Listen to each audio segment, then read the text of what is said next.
Assalamualaikum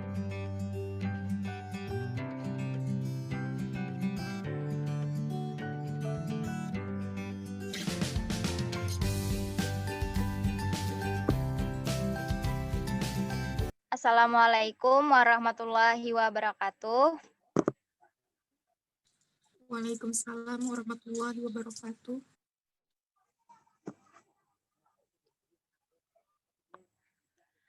Selamat pagi dan salam sejahtera untuk kita semua.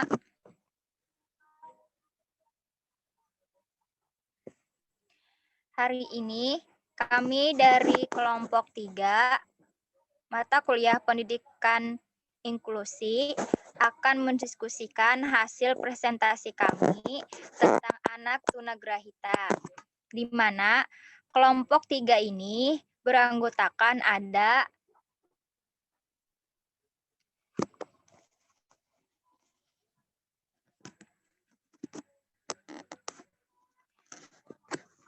Aisyah, Nursidah, Nur Anissa, Rahma Maulida, Risma Sahriyati, dan Sawaili.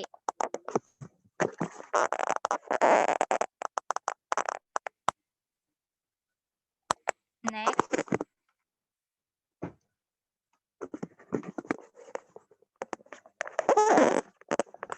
Untuk materi yang pertama, di sini akan menjelaskan tentang definisi tunagrahita, di mana akan disampaikan oleh teman kami, yaitu Nur Anissa. Dipersilakan.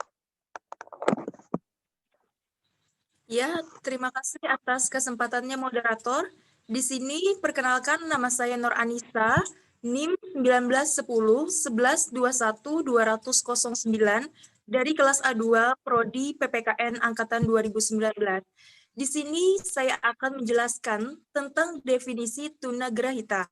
Sebelum kita membahas pengertian dari tunagrahita ini, perlu kita ketahui bersama dulu teman-teman bahwasanya seseorang dikatakan berkelainan mental atau subnormal atau tunagrahita jika ia memiliki tingkat kecerdasan yang sedemikian rendah atau di bawah normal, sehingga untuk mengikuti tugas perkembangannya memerlukan bantuan atau pelayanan secara spesifik, termasuk dalam program pendidikannya. Kemudian menurut Edgar Doll berpendapat seseorang dikatakan tunagrahita jika secara sosialnya itu tidak cakap, kemudian secara mentalnya di bawah normal. Selanjutnya kecerdasan terhambat sejak lahir atau pada usia muda. Kemudian kematangannya pun juga terhambat. Sehingga dapat kita tarik definisi dari tunagrahita ini adalah merupakan kondisi yang kompleks, menunjukkan kemampuan intelektual yang rendah, dan mengalami hambatan dalam perilaku adaptif. Seorang tidak dapat dikategorikan sebagai tunagrahita apabila tidak mempunyai dua hal tersebut. Apa sih? Yaitu perkembangan intelektual yang rendah dan kesulitan dalam perilaku adaptif. Jika di dalam suatu anak itu tidak terdapat dua hal yang seperti yang telah saya sebutkan tadi, maka anak tersebut tidak bisa dikategorikan sebagai anak yang tunagrahita. Kemudian perlu juga kita ketahui bersama teman-teman bahwasanya hambatan dalam perilaku adaptif pada anak tunagrahita dapat dilihat dalam 7 area, yaitu yang pertama adalah terhambatnya dalam perkembangan keterampilan atau sensori motor. Kemudian yang kedua terhambat dalam keterampilan komunikasi, dan yang ketiga adalah terhambat dalam keterampilan menolong diri, serta terhambat dalam sosialisasi, kemudian terhambat dalam pengaplikasian keterampilan akademik dalam kehidupan sehari-hari, dan yang keenam itu terhambat dalam menilai situasi lingkungan secara tepat, dan yang terakhir tentunya adalah terhambat dalam menilai keterampilan sosial. Nah, demikianlah definisi singkat mengenai anak tunagrahita. Saya kembalikan ke moderator. Terima kasih.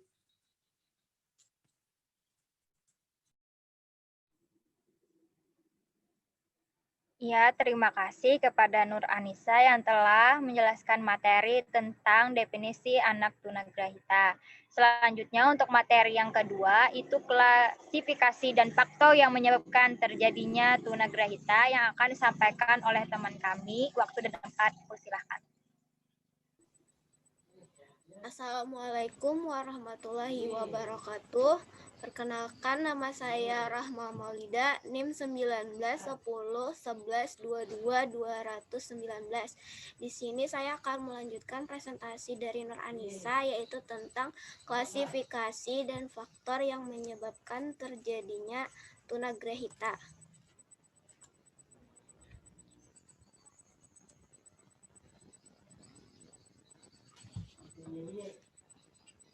Klasifikasi tunagrahita. Beberapa hambatan yang tampak pada remaja tunagrahita dari segi kognitif dan sekaligus menjadi karakteristiknya yaitu sebagai berikut. Yang pertama, cenderung memiliki kemampuan berpikir konkret dan sukar berpikir. Yang kedua, mengalami kesulitan dalam konsentrasi. Yang ketiga, kemampuan sosialisasinya terbatas. Yang keempat, tidak mampu menyimpan instruksi yang sulit. Yang kelima, kurang mampu menganalisis dan menilai kejadian yang dihadapi.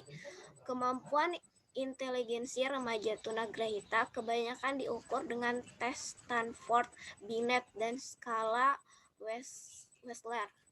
Pengelompokan pada umumnya didasarkan pada taraf inteligensinya yang terdiri dari keterbelakangan ringan, sedang, dan berat. Pengelompokannya sendiri meliputi tunagrahita ringan, tunagrahita sedang, dan tunagrahita besar. Faktor terjadinya tunagrahita. Menelaah sebab terjadinya ketunagrahitaan pada seseorang menurut kurun waktu terjadinya, yaitu di bawah sejak lahir, atau faktor endogen dan faktor dari luar seperti penyakit atau keadaan lainnya, faktor eksogen. Ketunagrahitaan karena faktor endogen yaitu faktor ketidaksempurnaan psikobiologis dalam memindahkan gen. Sedangkan faktor eksogen yaitu faktor yang terjadi akibat perubahan patologis dari perkembangan normal. Dari sisi pertumbuhan dan perkembangan, penyebab ketunagrahitaan menurut Deford dapat dirincikan melalui jenjang berikut. Yang pertama, kelainan atau ketunaan yang timbul pada benih plasma. Yang kedua, kelainan atau ketunaan yang dihasilkan selama penyuburan telur. Yang ketiga, kelainan atau ketunaan yang dikaitkan dengan implantasi. Yang keempat, kelainan atau ketunaan yang timbul dalam embrio. Yang kelima, kelainan atau ketunaan yang timbul dari luka saat kelahiran. Yang keenam, kelainan atau ketunaan yang timbul dalam janin. Dan yang terakhir, kelainan atau ketunaan yang timbul pada masa bayi dan masa kanak-kanak. Selanjutnya saya kembalikan ke moderator.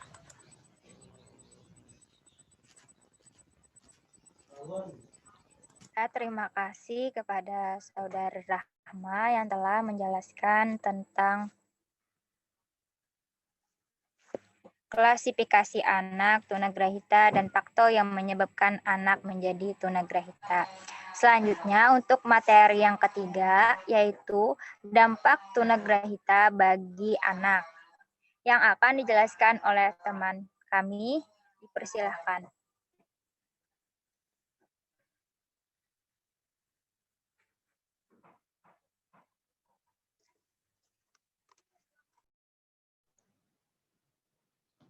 Ya, Assalamualaikum warahmatullahi wabarakatuh. Perkenalkan, nama saya Aisyah dari Prodi Pendidikan Pancasila dan Kewarganegaraan, NIM 191011222007. Dampak tunagrahita bagi anak.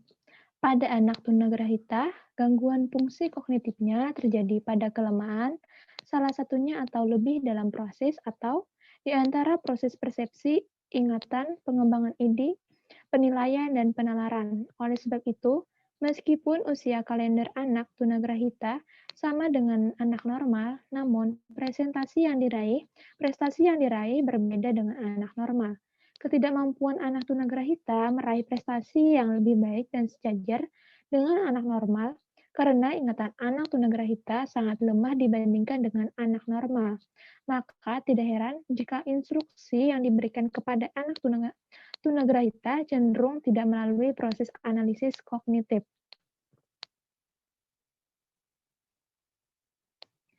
Beberapa hambatan yang tampak pada anak tunagrahita dari segi kognitifnya dan sekaligus menjadi karakteristiknya yaitu sebagai berikut. 1.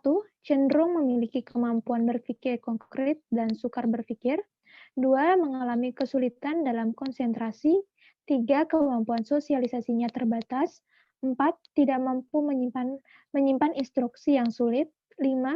Kurang mampu menganalisis dan menilai kejadian yang dihadapi. 6. Pada tunagrahita yang mampu dididik prestasi tinggi bidang baca, tulis, hitungan tidak lebih dari anak normal setingkat kelas 1 sampai kelas 4 sekolah dasar. Itu saja yang dapat saya sampaikan. Saya kembalikan ke moderator.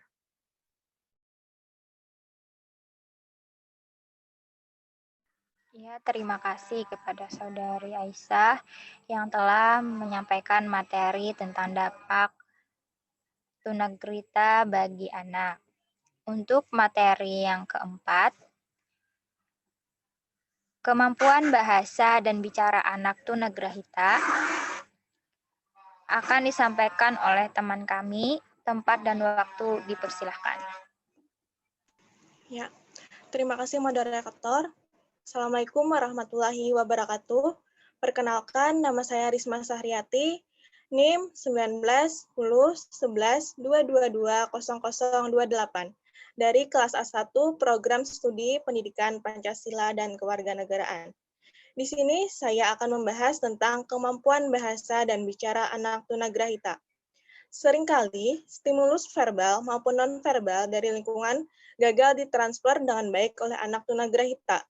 Bahkan, hal-hal yang tampak sederhana terkadang tidak mampu dicerna dengan baik. Akibatnya, peristiwa kebahasaan yang lazim terjadi di sekitarnya menimbulkan keanehan bagi dirinya. Pada anak tunagrahita, agak berat atau mampu latih kegagalan melakukan apresepsi terhadap suatu peristiwa bahasa.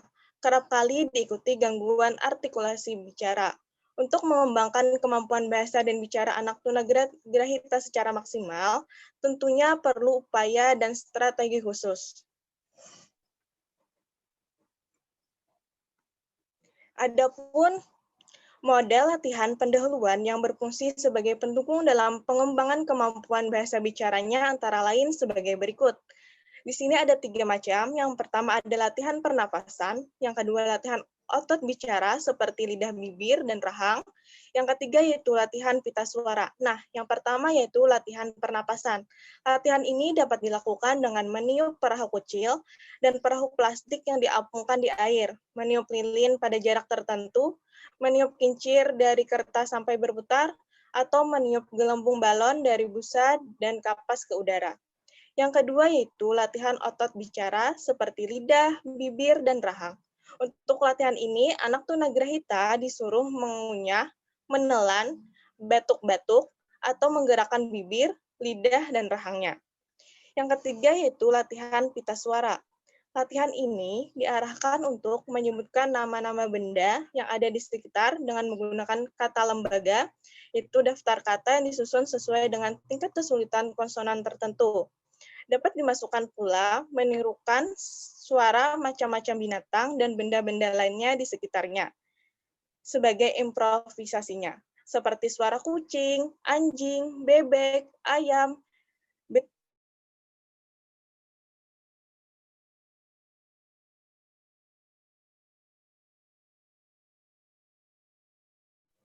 Mungkin ini saja yang dapat saya sampaikan. Saya kembalikan ke moderator. Ya, terima kasih kepada Saudari Risma Sahriati yang telah menyampaikan materi tentang kemampuan bahasa dan bicara anak tunagrahita. Selanjutnya, itu materi yang kelima tentang penyesuaian sosial anak tunagrahita yang akan disampaikan oleh teman kami. Assalamualaikum warahmatullahi wabarakatuh. Perkenalkan, nama saya Hasidah, NIM 19101112220041 dari Prodi Pendidikan Pancasila dan Pernegaraan. Di sini saya akan menyampaikan materi tentang penyesuaian sosial anak tunagrahita. Beberapa studi menunjukkan bahwa terlambatnya sosialisasi anak tunagrahita ada hubungannya dengan taraf kecerdasannya yang sangat rendah. Sebagai makhluk individu dan sosial, anak tunagrahita mempunyai hasrat untuk memenuhi segala kebutuhan sebagaimana layaknya anak normal lainnya. Tetapi upaya anak tunagrahita lebih sering mengalami kegagalan atau hambatan berarti. Indikasi keterlambatan anak tunagrahita dalam bidang sosial umumnya terjadi karena hal-hal berikut. Yang pertama, 1. Kurangnya kesempatan yang diberikan pada anak tunagrahita untuk melakukan sosialisasi. Yang kedua, kekurangan motivasi untuk melakukan sosialisasi. Yang ketiga, kekurangan bimbingan untuk melakukan sosialisasi.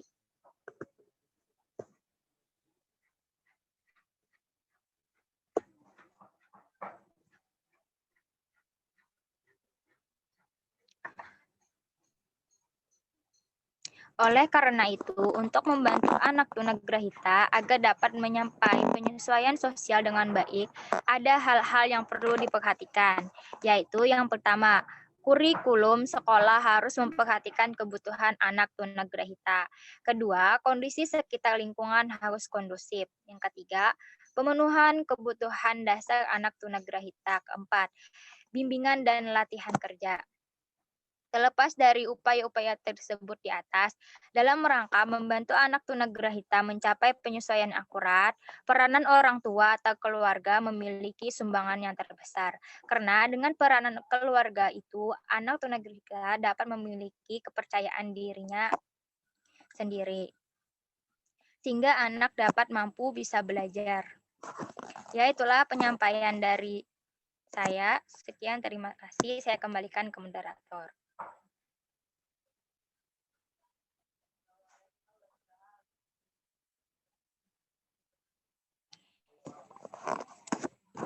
Ya, terima kasih telah menyampaikan materi yang kelima. Selanjutnya itu materi yang keenam tentang modifikasi tingkah laku anak tunagrahita. Di sini akan disampaikan oleh teman kami, waktu dan tempat. Dipersilahkan.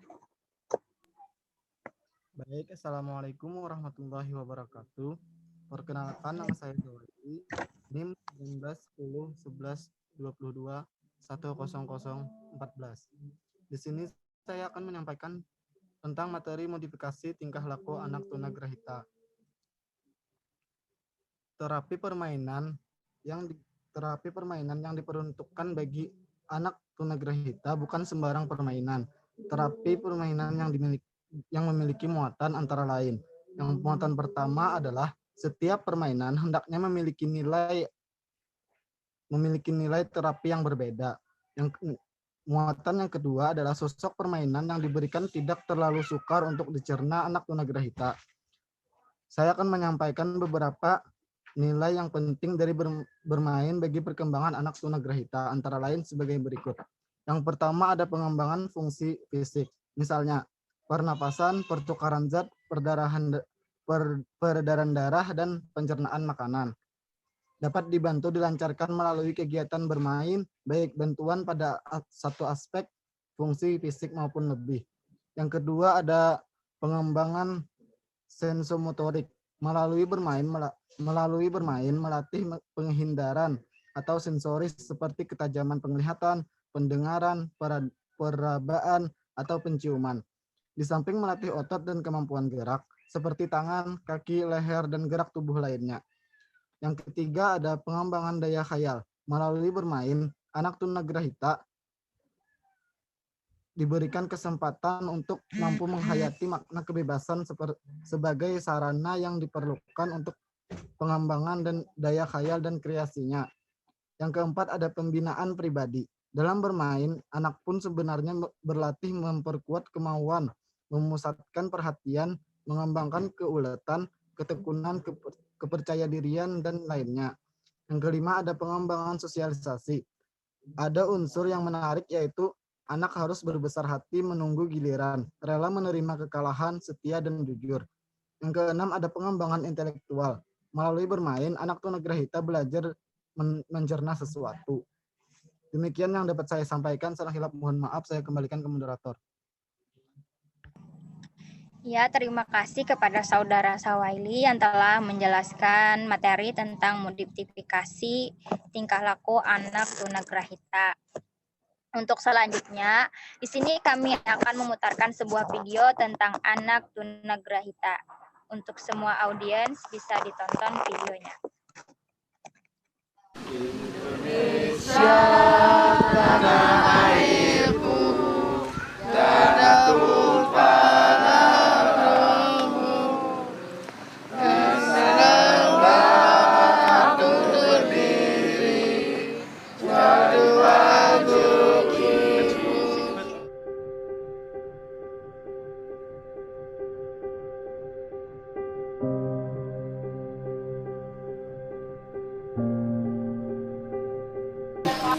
Nah, mulai berdiri itu tahun 2012, waktu itu bulan September, ya akhir September, saya mengajukan ke notaris.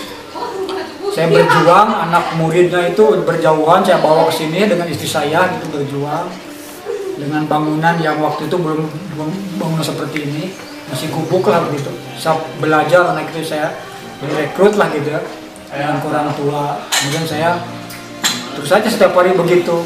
Belum ada izin dari pemerintah. Ya, sebenarnya saya ingin memberi pendidikan pelajaran kepada anak yang memang membutuhkan begitu.